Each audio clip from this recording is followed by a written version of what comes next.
The office was empty now. Ambassador Cale Vasquez stood in the doorway and looked at the room one last time. The shelves were bare, the drawers were clean, the pictures of Earth that had once hung on the walls were packed away in a box that was already on its way to a ship. All that remained was a single data pad sitting in the center of the desk. On it was one word enough: Kyle. Did not look back as he walked out. His shoes made soft sounds on the polished stone floor of the hallway. Other offices along the corridor were also empty. The lights inside them had already been turned off. The human section of the Galactic Council station was going dark, one room at a time, like stars winking out at the edge of the sky. No one stopped him. No one noticed. That was the funny thing about humans on Nexus Primus. 200 years they had been here, and still most species walked past them without a second glance. That was about to change. Cal reached the docking bay where a shuttle was waiting. A young officer named Priya stood by the door. She had red eyes from crying, but her back was straight and her voice was steady. All personnel are aboard, sir. Every embassy across Council space has confirmed shutdown. We are the last ones. Kyle nodded. He stepped into the shuttle without a word. The doors closed behind him and the ship pulled away from Nexus Primus in silence. No farewell broadcast, no angry transmission, just the quiet hum of engines and the growing distance between one species and every other. It had not always been this way. 200 years ago, when humanity first reached the stars and made contact with the wider galaxy, that there had been hope, so much hope. The Galactic Council was an ancient body, a gathering of over 400 species that governed trade, law, and peace across 1,000 sectors. To join it was to become part of something vast and important. Humanity had been thrilled. They were given the rank of Class 7 provisional species, the lowest tier. The Council explained that this was normal for newcomers. Every young species started at the bottom. They would need to prove themselves before they could rise, and so humans set out to prove themselves. They shared their medical knowledge freely. Human doctors had a gift for adapting treatments across biological barriers. Within decades, human-designed drugs were saving lives on hundreds of worlds. Species that had suffered from incurable diseases for centuries suddenly found relief, all because a group of short-lived primates from a small blue planet had figured out how to make medicine that worked for everyone. They shared their engineering. Human architects redesigned the FTL relay network that connected the galaxy, making it faster and more stable. They did this as a gift, asking for nothing in return except goodwill. They built bridges between stars and never charged a toll. They volunteered their soldiers. When border conflicts flared, human officers stepped in to lead joint peacekeeping missions. They were good at it, remarkably good. They had a talent for holding groups together, for finding common ground between species that hated each other, for standing in the middle of a fight and refusing to move until everyone calmed down. And through all of this, they asked for only one thing: a seat at the table, a real seat with voting rights and a permanent place on the council, not because they wanted power, but because they wanted to be seen, to be recognized as equals. The answer every single time was no. The Viori hegemony led the opposition. They were an ancient species, tall and elegant, with silver skin and lifespans that stretched over 1,000 years. their representative on the council. Counselor Atharis spoke about humans, the way one might speak about a clever pet.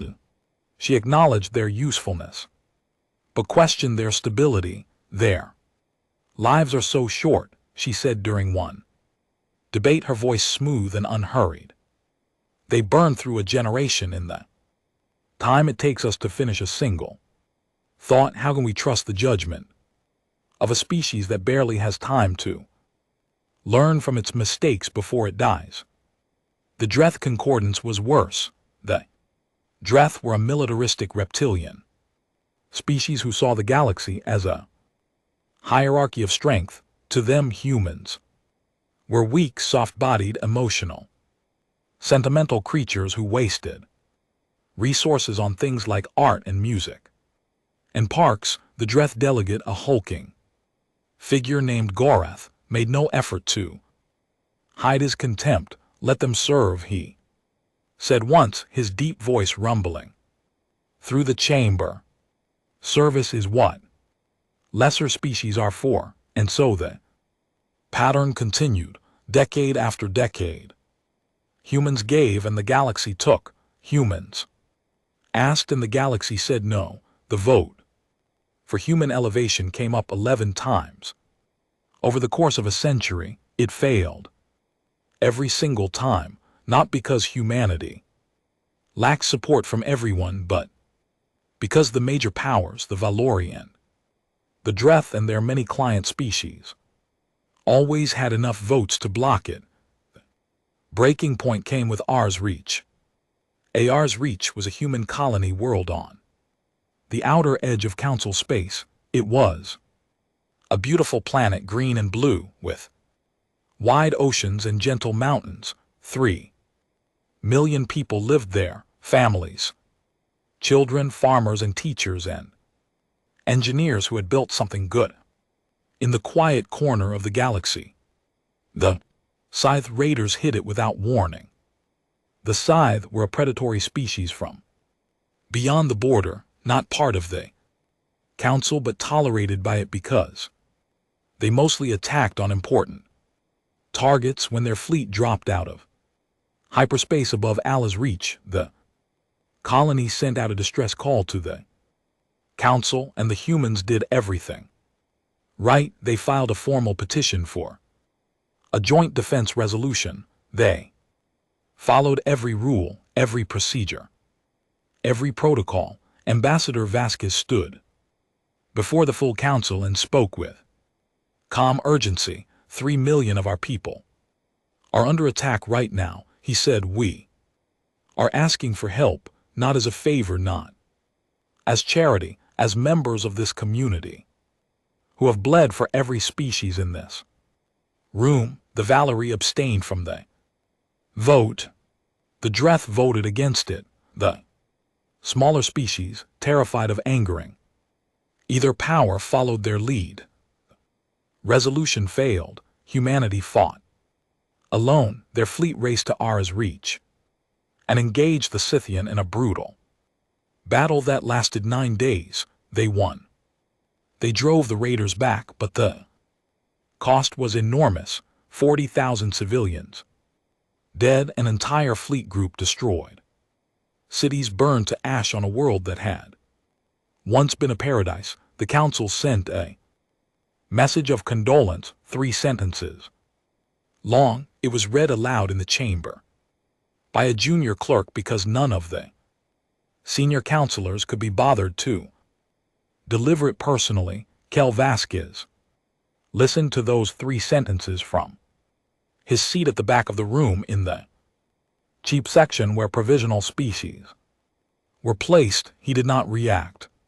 He did not stand up. He did not shout or cry or slam his fist on the table. He simply closed his eyes for a long moment, and when he opened them again, something had changed behind them. Something had gone quiet. In the weeks that followed, things happened so smoothly that no one noticed until it was too late. Human trade ships stopped arriving at their usual ports. 1 human medical teams were quietly recalled from the worlds they served. Human engineers packed up their tools and left the relay stations they had been maintaining for free. Human soldiers resigned from joint peacekeeping forces with polite letters and handshakes. Every human embassy on every world, on every station went dark. On the same day, the lights turned off, the doors locked, the communication channels closed simultaneously across the entire galaxy, as if someone had thrown a single switch. No declaration of war, no angry ultimatum, no dramatic speech broadcast across all channel, just absent, just silence, just the sudden total disappearance of an entire species from every place they had ever been. The council was confused, then annoyed, then briefly concerned. An emergency session was called. The delegates murmured and argued and pointed fingers. Surely this was some kind of political stunt. The humans were throwing a tantrum. They would be back in a week, embarrassed and apologetic. Councillor Etheras of the Valor stood before the assembly and addressed the matter with the calm authority that had defined her long career. Her silver face showed nothing but mild amusement. "Let them go," she said, waving one long-fingered hand as if brushing away a fly. "They will return soon enough. They always do. They need us far more than we need them." She paused and smiled, thin and certain. After all, where else would they go? The chamber murmured in agreement. The matter was set aside. Council moved on to more important business. Outside the windows of Nexus Primus, in the vast darkness between the stars, when 1,000 human ships moved in perfect formation toward the edge of the galaxy, they carried families and libraries and seeds and machines and everything a civilization needed to start again. They moved without haste and without fear. They had been preparing for this for a very long time, and they did not look back. 6 months after the humans left the first hospital ran out of medicine. It was on Vrath Prime, the home world of the Mareth, a small and peaceful species, known for their delicate blue skin and their talent for music. The Maradi had never been warriors or conquerors. They were artists and philosophers, and they had always been kind to humans. Their delegate on the council, Councillor Thenok, was one of the few who had voted in favor of human elevation every single time. None of that mattered now. What mattered was that a plague was spreading through the southern continent, and the cure, drug called Veridine 7, had been a human invention. It was manufactured in human laboratories using a process that human scientists had developed over 40 years of careful work. The formula had never been published, not because humans were secretive, but because the council had never asked for it. Why would they? The humans had always been there to make more. Now the humans were gone, and the Veridine 7 supply was running out. Councillor Thenok stood before the full assembly with tears running down his blue face. He was not a dramatic person. By nature, he was quiet and thoughtful, the kind of leader who listened more than he spoke. But on this day his voice filled the chamber. 12,000 of my people have died this month, he said. We're 12,000, and the number grows every day. We need Veridine 7, and only the humans know how to make it. I am begging this council to reach out to them. Send a message, send an envoy, send anything. The Dreth delegate Gorath leaned back in his massive chair and crossed his thick arms over his chest. His yellow eyes showed nothing but annoyance. The Marais should have prepared for this. He said it is not the Council's fault that your species became dependent on human charity. Develop your own medicine. We have been trying, then said, his voice breaking. Our scientists have been working day and night, but Veridine 7 is beyond our understanding. The humans were generations ahead of us in adaptive pharmacology. We cannot replicate what we do not understand. Then perhaps you should have treated them better when they were here, said a voice from the back of the chamber. It belonged to a delegate from a minor insectoid species, and it was spoken so quietly that most of the room did not hear it, but then heard it, and the words cut deeper than any blade. Motion to contact humanity was voted down. The velour abstained again. Dreth voted against the pattern held. Even now, even with people dying, old habits were hard to break, especially when those habits were built on pride. But the medicine was only the beginning. 3 weeks after the speech, the first FTL relay node failed. It was node 7742, a junction point in the Keith sector that handled traffic between 60 inhabited systems. The node had been designed, built, and maintained by human engineers as part of the network upgrade they had gifted to the Council decades ago. It was brilliant technology, elegant and efficient, far beyond what any other species had produced. It was also completely beyond what any other species could repair. When node 7742 went offline, travel times in the Keither sector jumped from hours to weeks. Trade ships that had been carrying food and supplies to dozens of worlds were stranded or forced to take long detours. Markets crashed, supply chains broke.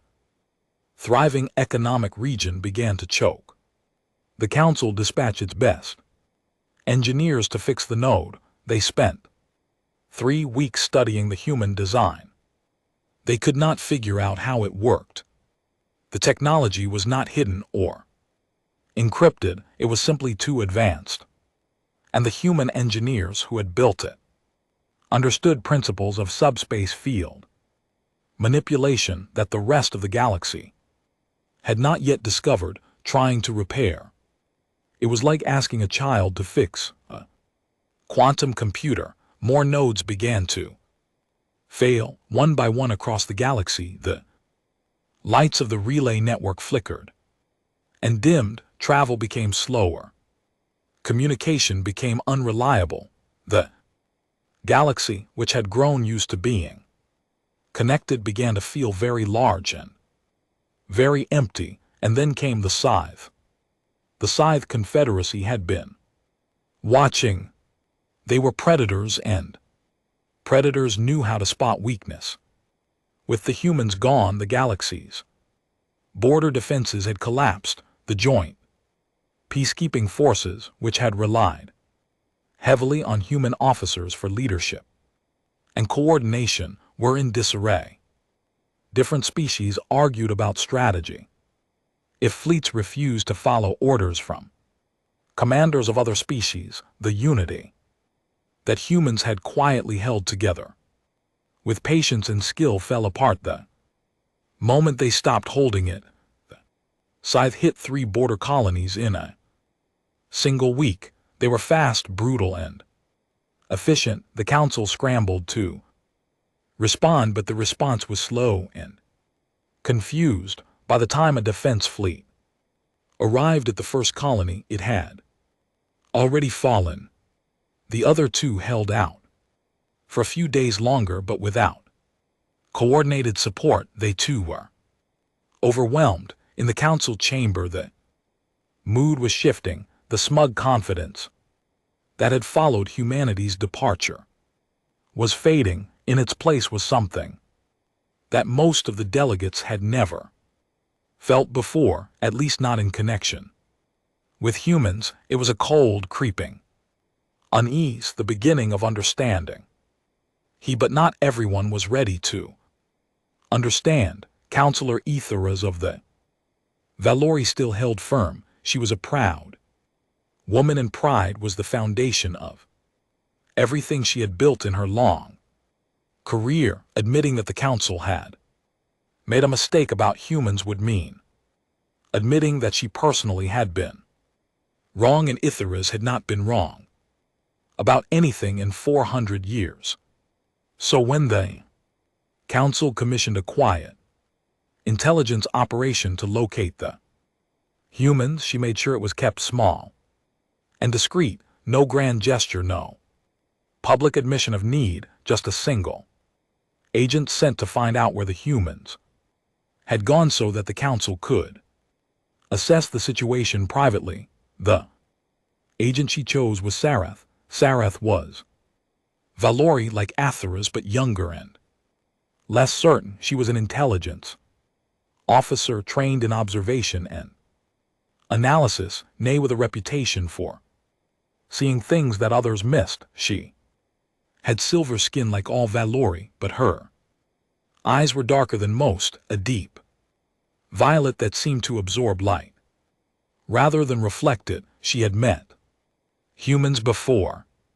During her training, she had been stationed on a border world where a small human peacekeeping team was helping to resolve a land dispute between two local species. She remembered them as strange, busy creatures, always moving, always talking, always doing something. They laughed too loudly and cared too much and never seemed to rest. She also remembered that they had resolved the dispute in 2 weeks. The council's own mediators had been trying for 6 years. Sarah took a fast scout ship and began her search at the last known coordinates of human space. What she found there chilled her. Every human world was empty, not destroyed, not abandoned in haste, but carefully and completely vacated. The buildings were still standing, the roads were still clean, the power grids were still running on automatic, but there was not a single human being anywhere. It was as if an entire civilization had simply stood up from the table and walked away, leaving everything neat and orderly behind them. On colony after colony, the story was the same. No panic, no chaos, no signs of conflict or disagreement, just a calm, organized departure of hundreds of billions of people moving in perfect coordination across dozens of star systems. Sarath began to feel something she had never felt before. It took her a while to identify it, because it was not an emotion that Valori were taught to recognize. It was awe. She followed the trail beyond the borders of council space, into the deep black between the galactic arms, toward a region of space that the council's star charts labeled as empty, uninhabitable. Nothing out Clear's throat there but dust and dead stars. But her sensors told a different story. The farther she flew, the more energy signatures she detected, faint at first, then stronger. Radio signals, thermal emissions, the unmistakable fingerprints of a living civilization, not dying but thriving. Somewhere in the darkness ahead. She did not go closer. Her orders were to observe, not to make contact. She turned her ship around and flew back to Nexus Primus as fast as her engines could carry her. Her report to Counselor Either was delivered in person behind closed doors. Sarath stood at attention while the old counselor read the document on her data pad. She watched Etheras' silver face carefully and saw something she had never seen there before. A flicker, a tiny crack in the mask. They planned this for years, Sarath said, possibly decades. The logistics of moving that many people, that much infrastructure to an uncharted region of space, it would have required Preparation on a scale that should have been impossible to hide, but they hid it. From us, from everyone, Ether set down.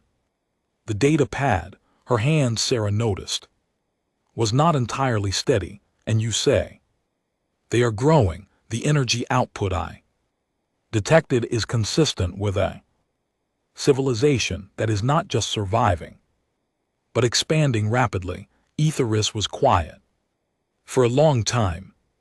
When she spoke, her voice was still controlled, still measured, but the certainty that had always been there was thinner now, like ice over deep water.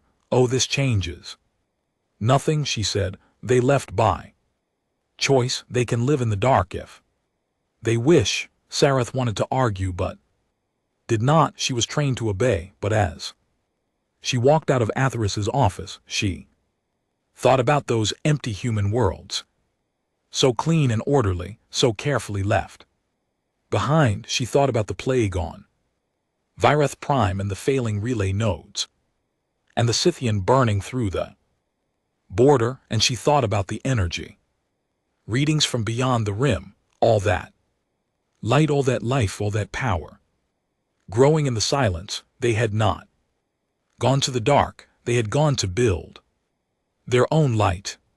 Back in council space, the news continued to worsen. 2 more relay nodes failed. In the same week, a food crisis hit the industrial world of Kassara when the human agricultural consultants who had been managing their crop rotations were no longer there to adjust the soil chemistry. The harvest failed. Millions went hungry. On the floor of the council chamber, Counselor then stood up again. This time he did not cry. His voice was flat and hard, the voice of a man who had run out of grief and found something colder underneath. The death toll on Vireth Prime has reached 90,000, he said. I will not ask this council for help again. I can see that this body has no help left to give. I only want to say one thing for the record. He looked around the chamber at the hundreds of delegates who would not meet his eyes. We deserve this, he said. Then he sat down, and in the chamber was so quiet that you could hear the hum of the station's life support systems working away in the walls, keeping everyone alive, everyone who was still there. 2 years after the humans left, the galaxy was falling apart. It did not happen all at once. It happened the way a building collapses when someone removes the support beams one by one. First a crack in the ceiling, then a groan in the walls, then a slow, terrible lean to one side, and by the time anyone thought to run, the whole structure was coming down.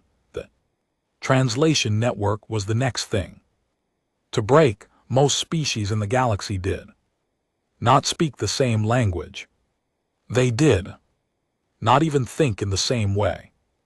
Communication between them had always been handled by the universal translation matrix on a vast system of algorithms and databases that could convert any known language into any other in real time. It was the invisible thread that held diplomacy, trade, and daily life together across 1,000 different worlds. It had also been a human creation. 40 years before the departure, a team of human linguists and computer scientists had rebuilt the translation system from the ground up.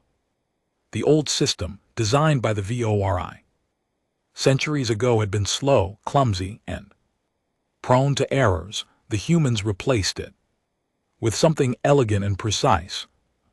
Self-learning network that grew smarter with every conversation it processed.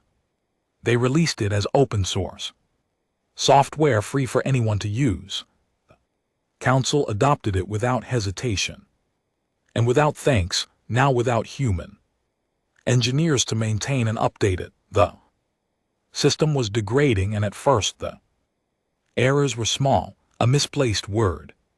Here an awkward phrase there, but language was a fragile thing and small errors in translation could lead to enormous misunderstandings. The first serious incident happened between the Torvani and the Pelith, two minor species who shared a disputed border region. A trade agreement was being negotiated, and the translation matrix rendered a Torvani word meaning shared access as a Pelith word meaning unconditional surrender. The Pelith delegation walked out of the talks in fury. Within a week, both species had mobilized their fleets. It took the council 3 months to calm the situation down. In the old days, a human mediator would have caught the error in minutes.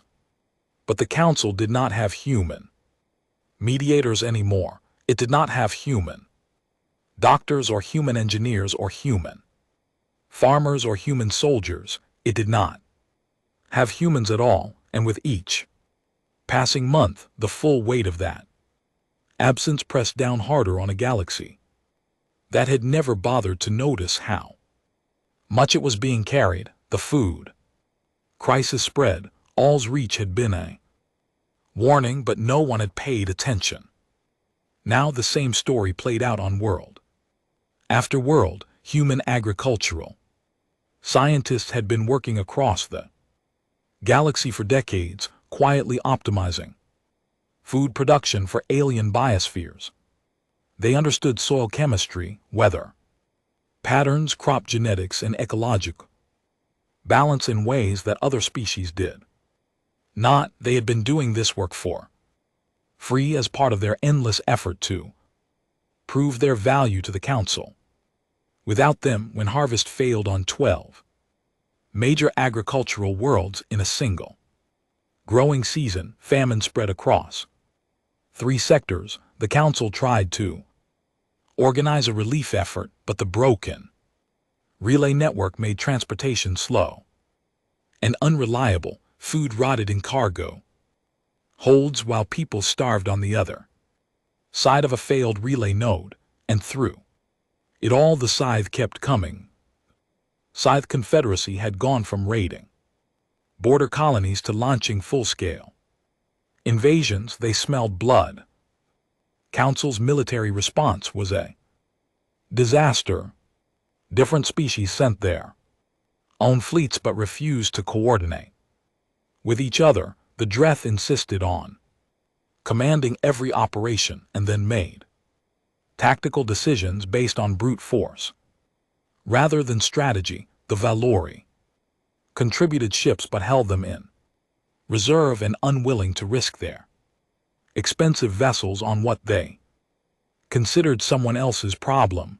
The Battle of Korath Nebula was the breaking point. The council assembled its largest fleet in a century, 12,000 warships from 40 different species to confront the Scythe Armada in the dense gas clouds of the Cori Nebula. On paper it was an overwhelming force. In reality it was a mess. There was no unified command structure. Fleets communicated on different frequencies.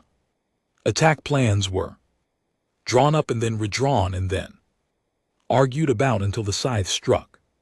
First, the battle lasted 6 hours. When it was over, 8,000 council ships had been destroyed. The Scythe lost 400. It was not a defeat, it was a slaughter. The news hit the council like a physical blow. In the chamber on Nexus Primus, my delegates sat in stunned silence as the casualty reports came in. For the first time, many of them began to understand something that they had refused to see. For 200 years, human officers had led every successful joint military operation in living memory, not because humans were the strongest fighters or had the best ships, but because they had a gift that no other species seemed to possess. They could make different people work together. They could stand in a room full of species that distrusted each other and somehow, through patience and stubbornness and an almost irrational belief in cooperation, get them all pulling in the same direction. Without that gift, the Council's military was just a collection of separate armies wearing the same badge, and separate armies did not win wars. The Dreth Concordance, when humiliated by the defeat at Korath, tried a different approach. If they could not beat the Sith with ships, they would beat them with technology, specifically with human technology. A team of Dreth engineers was dispatched to one of the failing relay nodes with orders to reverse engineer its design and learn its secrets. They failed badly. The lead engineer, a Dreth named Vorash, was brilliant by his species standards. He had spent his career building warships and weapons, but the human relay node was nothing like a weapon. It was subtle and complex in ways that Dreth engineering did not account for. It did not overpower the laws of physics. It danced with them. It used principles that Vors had never encountered, and when he tried to apply Dreth methods to a human problem, the results were catastrophic. The Cascade failure knocked out every relay node in the Tessari sector. 14-star systems went completely dark. No communication, no travel, no contact with the outside galaxy for 3 months. An entire region of space was simply gone, cut off from everything as if it had never existed.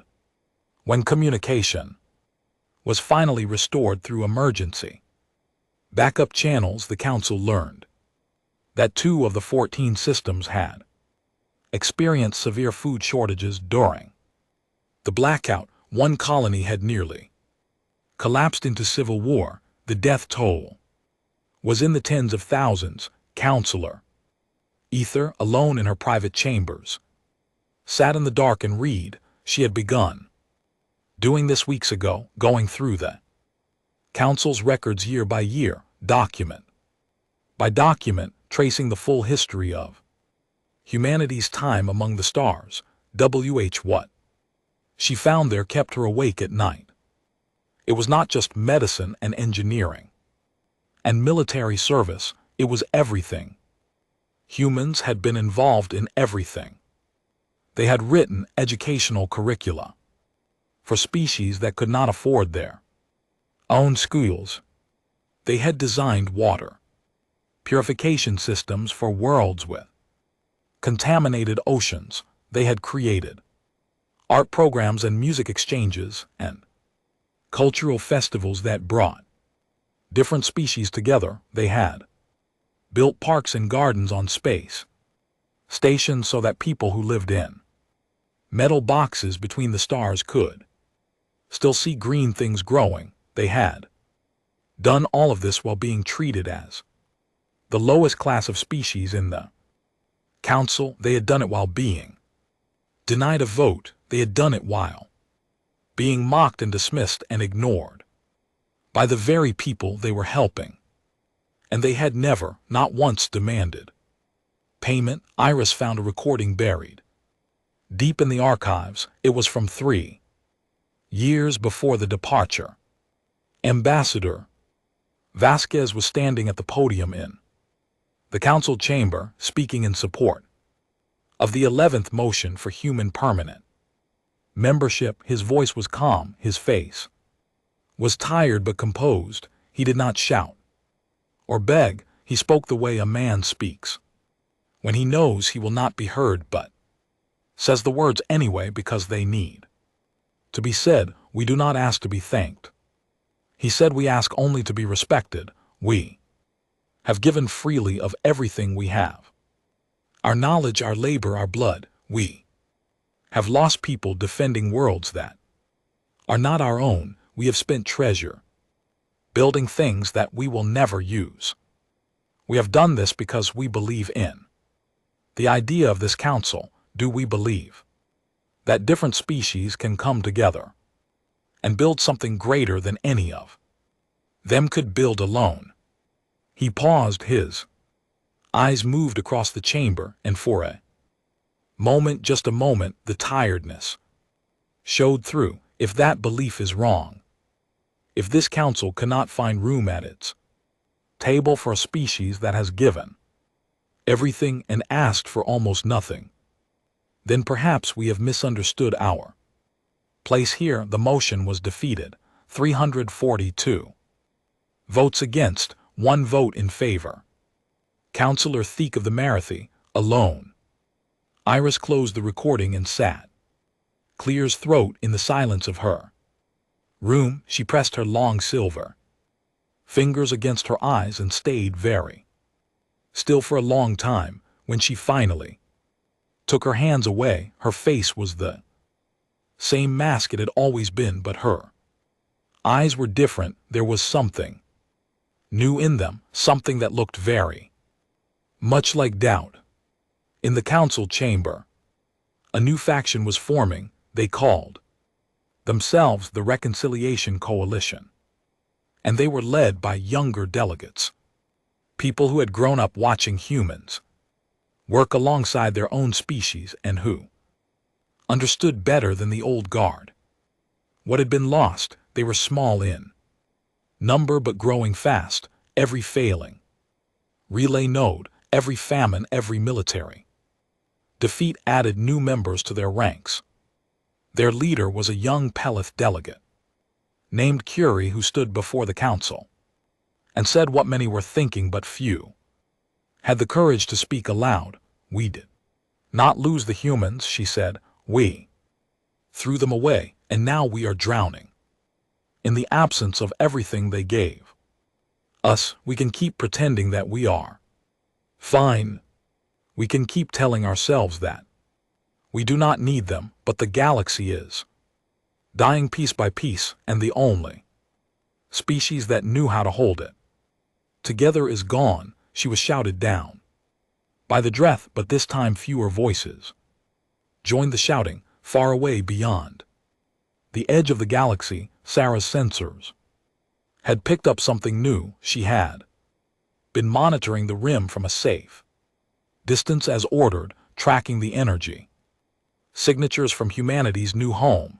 The readings had been growing steadily for months, but now there was a spike. A massive one. She ran the numbers 3 times to be sure. The energy output she was detecting was consistent with not just a civilization, but an expanding one. The kind of expansion that required new colonies, new stations, new infrastructure built at a speed that should not have been possible, and humanity was not just surviving out there in the dark. They were building something extraordinary. Sarah recorded her findings and encrypted them in a priority message to Counselor Etheris. She attached a single line of personal commentary which was against protocol, but she no longer cared about protocol. The line read, "We should be afraid, not because they will come back for revenge, but because they might not come back at all." 3 years after the departure, the Galactic Council voted to do something it had never done in its entire history. It voted to apologize.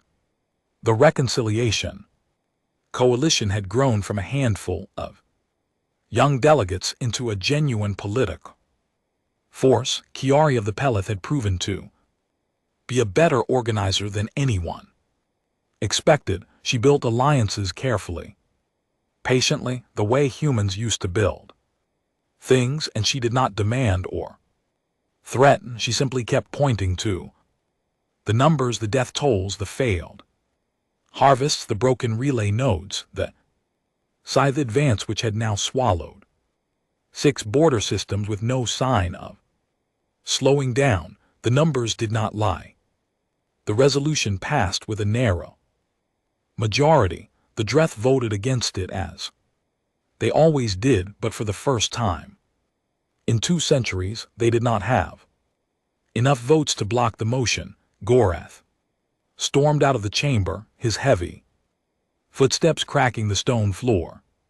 The resolution authorized a diplomatic envoy to travel beyond the galactic rim, locate humanity's new civilization, and deliver a formal apology along with an offer of full permanent membership on the council with senior voting rights. Councillor Wthers voted in favor. She did not speak during the debate. Sunra simply raised her hand when the vote was called and then lowered it again. No one in the chamber missed the significance of this, the most powerful valor in the galaxy. The woman who had personally blocked human elevation for over a century had just voted to bring them back. She offered no explanation. Her silver face was unreadable. Sarath was chosen to lead the envoy. She was given 5 ships and a crew drawn from a dozen different species. Her orders were simple: find the humans, deliver the apology, bring back an answer. The journey beyond the rim took 3 weeks. The space out there was different from anything Sarah had experienced. Council space was mapped and charted and busy with traffic. The space beyond the rim was vast and silent and dark, filled with dust clouds and dead stars and the kind of emptiness that made you feel very small. But the deeper they went, the less empty it became. The first sign was the beacons, small, elegant devices floating in the void, broadcasting simple navigational data on an open frequency. They were not hidden. They were not guarded. They were just there, like signposts on a road, guiding anyone who came this way toward their destination. The humans had left the door open. Then came the wormholes. Sarah had studied theoretical physics at the Viore Academy, and she knew that artificial wormhole generation was considered impossible by every major scientific body in the galaxy. The energy requirements alone were beyond anything the council could produce, and yet here they were, stable, perfectly formed tunnels in the fabric of space, connecting star systems that were light years apart. Her science officer ran the sensor readings 4 times and then sat back in his chair and stared at the screen in silence. The technology was not just advanced, it was revolutionary. It was the kind of leap that changed everything. They passed through the first wormhole and emerged in a star system that took Sarath's breath away. There were 7 planets, and every single one of them was alive. Not just colonized, but alive in the way that a garden is alive, tended and cared for, and growing. She could see cities on the surfaces, not the ugly industrial sprawls that covered most council worlds, but something different, something that blended with the landscape instead of crushing it. Towers that curved like trees, buildings covered in green growing things, rivers that wound through the streets like veins through a body, orbital stations hung in the space between the planets, enormous structures, some of them the size of small moons, glittering with lights and bustling with activity. Ships moved between them in organized streams, thousands of vessels going about their business with the easy confidence of a civilization that had found its footing. And this was just one system.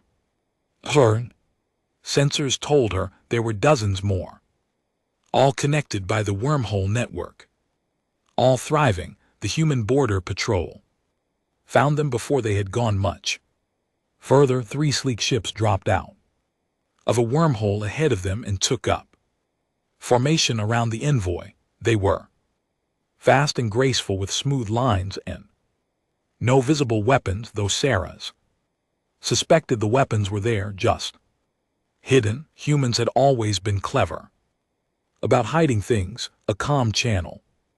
Opened, a young woman's face appeared on screen, brown-skinned and dark-eyed, wearing a simple uniform with no medals or decorations. She smiled politely. "Welcome to the Terran continuity," she said. "You're the council envoy. We've been expecting you." Sarath blinked. "You knew we were coming. We've been monitoring council space since we left. We knew you'd send someone eventually. It just took longer than some of us expected." There was no bitterness in her voice, just a statement of fact. "Please follow us. Director HFY is looking forward to meeting you." They were escorted through 3 more wormholes to a world that the humans called New Geneva. It was the capital of the Terran continuity, and it was the most beautiful planet Sarah had ever seen. She had visited many worlds in her career. She had walked the crystal spires of the Valori home world and sailed the floating cities of the Pelith archipelago, but New Geneva was something else entirely. It was not beautiful in the way that a monument is beautiful, grand and cold and meant to impress. It was beautiful the way a home is beautiful, warm, comfortable, loved. The city where they landed had wide streets lined with trees from 100 different worlds. Children played in parks where the grass was green and the sky was blue and the air smelled like flowers. There were schools and libraries and music halls and markets where people bought food that had been grown in soil, not manufactured in machines. There were old people sitting on benches watching the world go by, and when young people laughing and talking and living their lives without fear. It looked like what the council had always promised to be but never was, a place where different beings could live together in peace and plenty. Director Lena HFY met them in a building that served as both a government center and a community hall. She was a tall woman, her 50s, with short gray hair and kind eyes and hands that looked like they had done real work. She shook Sarah's hand firmly and led her to a simple room with large windows that overlooked a garden.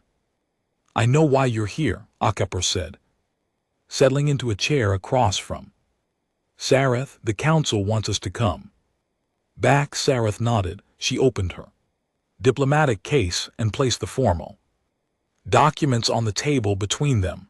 The apology, the offer of full membership, the senior voting rights in HFY read them carefully. She took her time. When she was finished, she set the documents down and looked out the window for a long moment. "It's a good offer," she said.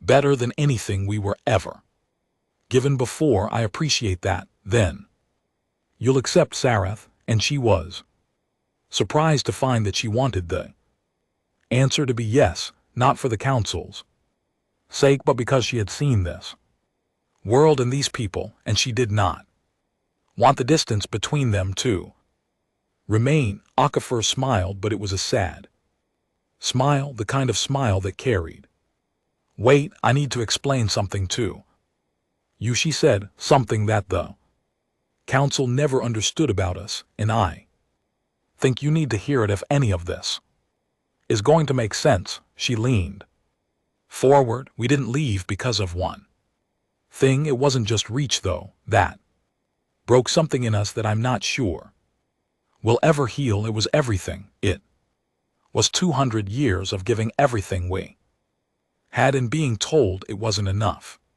It was watching our people die defending worlds that wouldn't even vote to help us. It was standing in that chamber year after year asking for a seat at the table and being told that our lives were too short, our emotions too strong, our nature too unstable." Her voice was steady. There was no anger in it. That was the thing that struck Sarah most. There should have been anger. Any other species would have been furious, but Opper spoke the way a person speaks. About a wound that is healed but left a scar. We saw the writing on the wall. Decades before we left, we knew the council would never accept us as equals. And we realized that if we stayed, we would be slowly drained. Our knowledge, our labor, our blood, taken and used and never valued until one day there would be nothing left of us but a footnote in someone else's history. She paused, so we made a plan, Project Exodus. 30 years of preparation. We mapped the space beyond the rim. We developed new technology in secret. We built the infrastructure for a new home, and when the time came, we left, all of us, together, without saying a word. Saroth said softly, "What was there to say?" Akepper replied, "We had said everything. We had begged and argued and pleaded and presented evidence and made our case 1,000 times. No one listened, so we stopped talking and started building." She looked at Sarah with those kind, tired eyes. "We didn't leave because we hated you, and we left because we loved ourselves enough to stop letting you take us for granted." The words hung in the air between them. Sarah did not know what to say. In her entire career as an intelligence officer, she had never been at a loss for words, but sitting across from this woman in this room on this world that humans had built from nothing, in just 3 years she found that all of her training and all of her cleverness had nothing to offer. "I will bring your offer to our parliament," Akepper said. "They will decide. That's how we do things here, not with councils and hierarchies and class systems, with votes, real votes where everyone counts." "The same." Sarah nodded. She stood to leave, and then she hesitated. "May I walk around your city?" she asked. "While I wait for the answer." Akepper's face softened.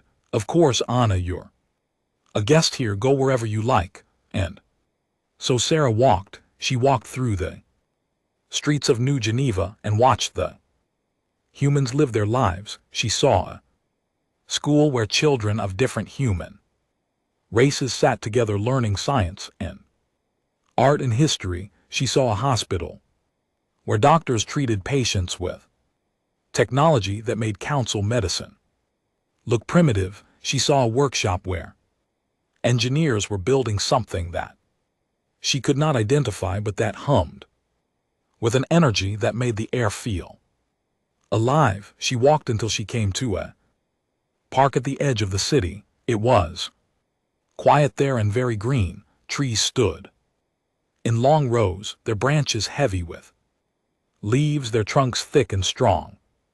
As she walked closer, she saw that each tree had a small metal plate at its base, and on each plate was a name.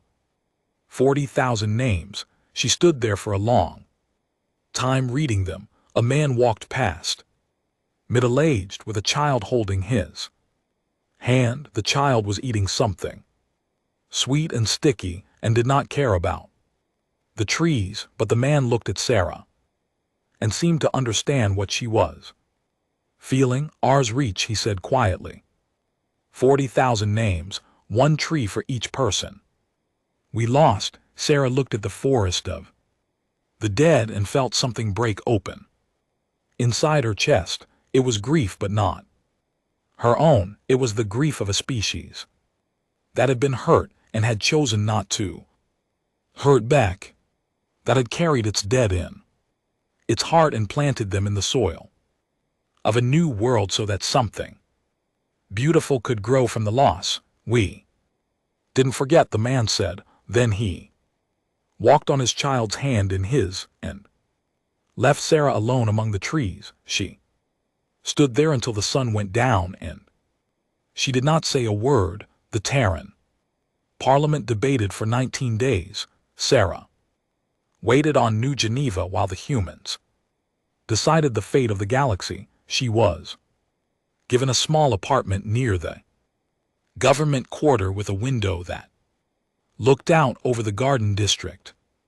Every morning she woke to the sound of birds singing in trees that had been grown from seeds carried across the void. Every evening she watched the sun set behind the skyline of a city that should not have existed. She spent her days walking.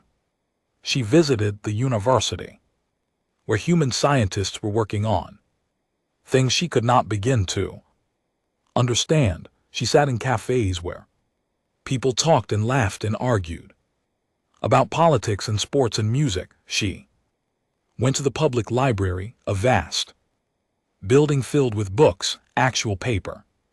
Books went alongside the most advanced digital archive she had ever seen, and she listened to the debate. The parliament sessions were broadcast publicly. That had surprised her. On the council, decisions were made behind closed doors in private meetings. Deals were struck and favors traded. Here, every word was spoken in the open, and every citizen could watch and listen. The debate was fierce. Humans, it turned out, did not agree with each other any more easily than they agreed with aliens. The parliament was divided into factions that argued with passion and intelligence, and sometimes with raised voices that could be heard through the walls. There were those who wanted to go back. They spoke about duty and connection and the billions of innocent people in council space who were suffering because of the council's pride. A young representative from what had once been the colony of Aloras Reach stood up and said that she had lost her mother in the Scythian attack, and that her mother would have wanted them to help because helping was what humans did even when it hurt. There were those who wanted nothing to do with the council ever again. An older representative, a man who had served 30 years in human peacekeeping forces and had watched alien commanders take credit for his work, stood up and said that he had given enough. His voice was raw and honest and full of a pain that had been held in for a very long time. They called us lesser, he said. They called us unstable. They called us short-lived. They let our people die and sent us 3 sentences of condolence, Anton. And now they want us back because their lights are going out and their stomachs are empty and their enemies are at the gate. This is not reconciliation. This is desperation. And there were those who took a middle path. Director Akefer was among them. She did not speak during the early days of the debate. She sat and listened, her face thoughtful, her hands folded in her lap. When she finally rose to address the parliament, the chamber fell silent. I have spent 3 years building this world, she said. I have spent 3 years watching us become what we were always meant to be, a free people, an equal people, a people who do not need anyone's permission to exist. She paused and looked around the room. But I have also spent 3 years thinking about the galaxy we left behind, about the Myrai, who are dying of a plague we could cure, about the Pelith who are fighting a war they cannot win, about the millions of ordinary people on hundreds of worlds who never voted against us, who never mocked us, who never did anything except live their lives in a system that someone else built. Her voice was quiet, but it carried. We did not leave to punish anyone. We left to save ourselves. And we succeeded. But if we close our doors now, if we turn our backs on a galaxy that is suffering, then we become something we have never been. We become the kind of people who watch others die and send 3 sentences of condolence. The chamber was very still. I will not Become that, she said, and I do not believe any of you want to become that. Either. The vote was held the next morning. Sarah watched it on the broadcast from her apartment, her hands pressed together, her violet eyes fixed on the screen. The result was clear. Humanity would not return to the Galactic Council, but they would not close their doors either. The resolution that passed was something new, something that had never existed before in galactic politics. It was called the Framework of Equal Partnership, and it was the most human thing Sarah had ever seen. Under the framework, humanity would establish direct bilateral relationships with any species that wanted one: trade, scientific cooperation, medical aid, military alliance, all of it available but on equal terms, negotiated between equals. No hierarchy, no class system, no provisional status, no begging for a seat at a table that could be taken away by a vote. Any species that wanted to work with humanity was welcome.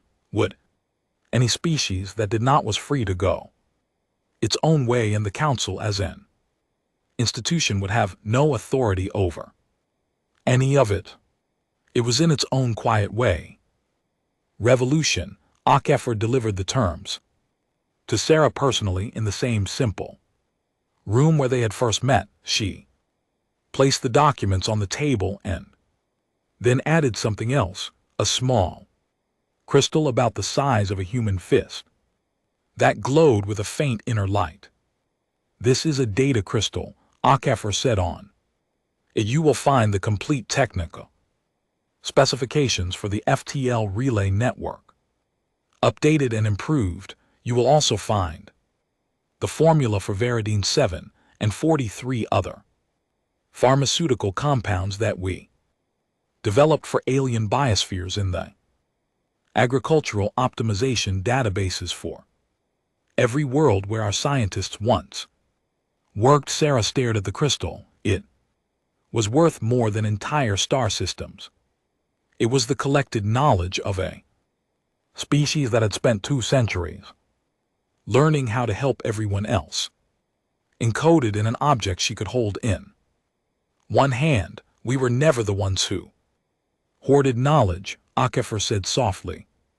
That was you. Sarah took the crystal. Her hand was shaking and she did not try to hide it. She was not ashamed. Some things deserve to be felt. Thank you, she said. The words were not enough. She knew that, but they were all she had. The journey back to council space took 3 weeks. Sarah spent most of it alone in her quarters, reading the contents of the data crystal and trying to prepare herself for what came next. The council chamber was full. When she arrived, every delegate, every observer, every junior clerk was present. The gallery was packed. News of the envoy's return had spread across what remained of the functional communication network, and everyone wanted to hear the answer. Sarah stood at the podium, the same podium where Ambassador Vasquez had stood so many times before. She looked out at the hundreds of faces watching her, and she told them everything. She told them about the wormholes and the new worlds and the cities that grew like gardens. She told them about the university and the hospitals and the children playing in parks. She told them about the parliament and the debate and the vote.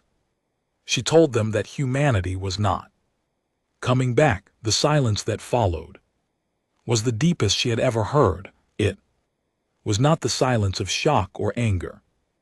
It was the silence of understanding, and the silence of a room full of people who had just been told a truth they already knew but had not been ready to hear. Then she told them about the framework of equal partnership. She told them about the data crystal. She held it up so that the light caught it, and it glowed in her hand like a small star. They are offering us everything they ever gave us and more, she said, but they will not give it to this council. They will give it to us species by species as equals. They will not submit to a body that spent 200 years treating them as less than what they are, she said. The crystal on the podium, this is more than we deserve, she said, and every person in this room knows it. Counselor Arthur stood, the chamber turned to look at her. The ancient Valori matriarch who had shaped galactic politics for centuries, what her silver face was still composed, still controlled, but something in the way she held herself was different. The rigidity was gone. She looked for the first time in anyone's memory like a person who had been carrying something heavy for a very long time and had finally decided to set it down. She walked to the podium. Saroth stepped aside. Iris looked out at the assembly, and when she spoke, her voice was not the voice of a politician.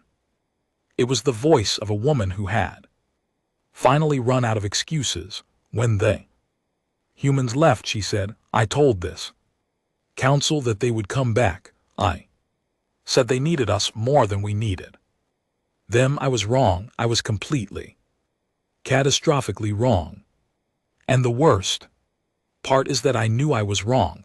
Even then I knew what they were worth. I knew what we were losing, but I was too proud to say it. Could my pride cost this galaxy more than I can ever repay?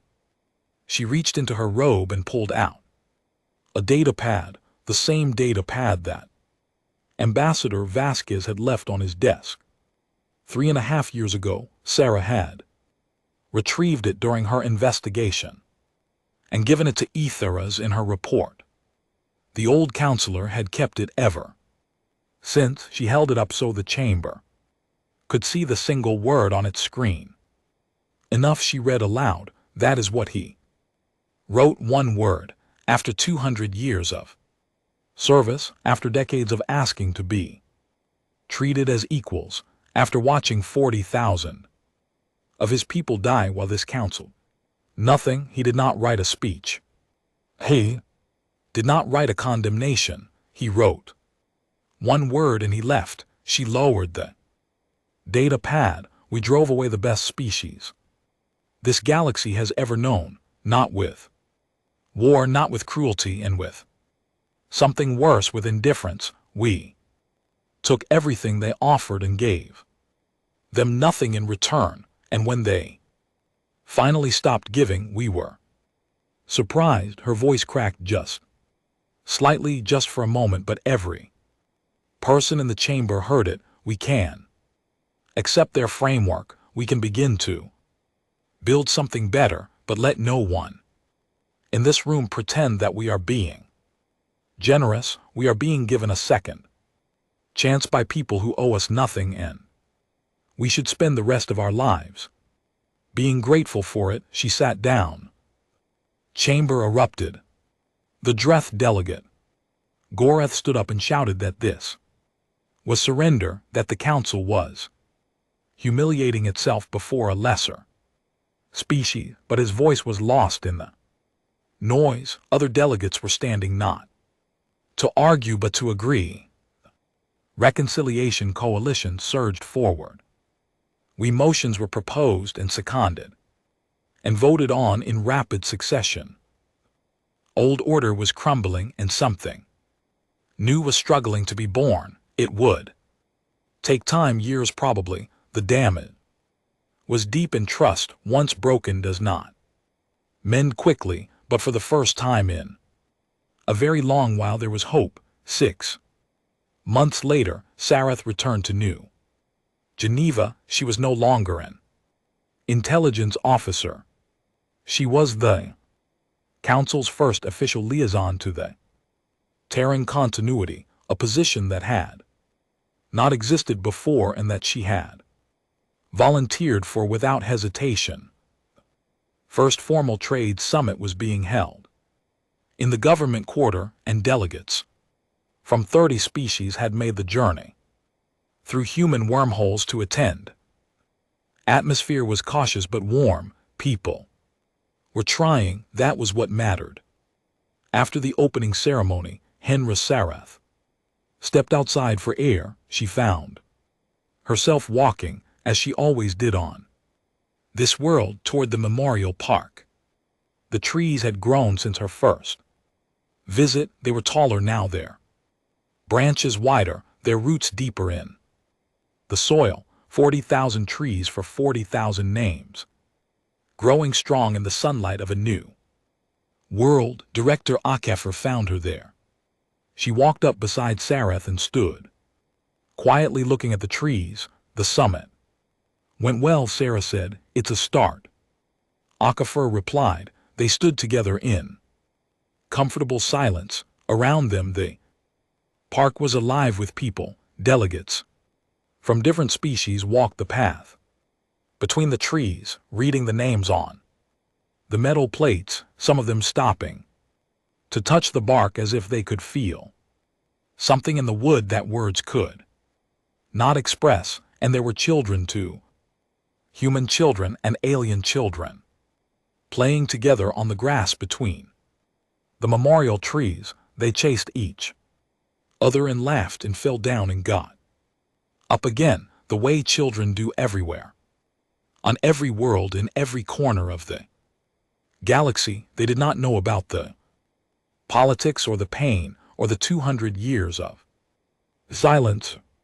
They only knew that the sun was warm and the grass was soft, and there were new friends to make. HFY watched them for a long moment. Then she looked at Sarah. We never wanted to be alone, she said. We just needed you to see us.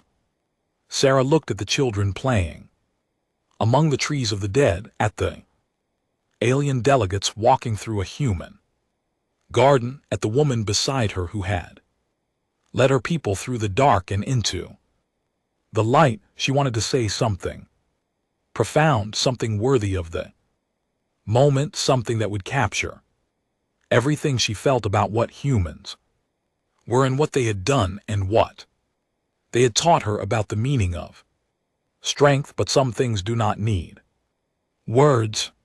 Some things are better left in silence, where they can grow like trees, with roots that go deep and branches that reach toward the sky. She nodded.